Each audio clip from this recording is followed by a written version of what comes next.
Pupitre en bois, encrier et cartable en cuir, bienvenue ici dans une salle de classe des années 50.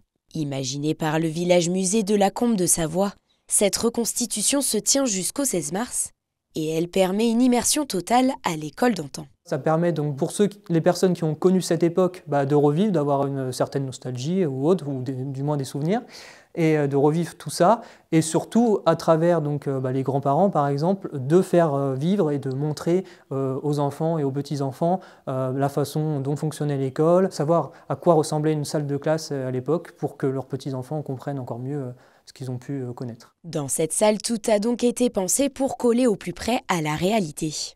Des affiches scolaires rossignols en passant par la blouse de l'instituteur, jusqu'aux poêles servant de radiateur, difficile de ne pas s'y croire.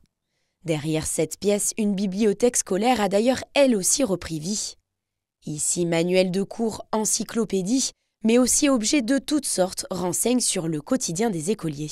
On a ce qui servait pour la géométrie, par exemple, les outils, les rapporteurs, les compas d'époque, aussi tout le matériel de chimie, et aussi pour tout ce qui est travaux pratiques, à l'époque, de quoi est composé du pétrole. Aussi, on pouvait retrouver le guide chant qui servait pour l'éducation musicale. Autant de manuels et objets typiques de l'époque qu'il est d'ailleurs possible de feuilleter ou manipuler, comme cet ouvrage incontournable où les idées abstraites sont expliquées à travers des illustrations concrètes, ou encore ce pan à vue, ancêtre du rétroprojecteur. Les enfants, quand ils voulaient découvrir un domaine, donc par exemple ici on a 100 ans de lessive, donc on a 15 photos consacrées à l'histoire de la lessive, donc on prenait la petite illustration, donc là cuvier à la campagne, donc là c'est la façon dont on faisait la lessive à l'époque.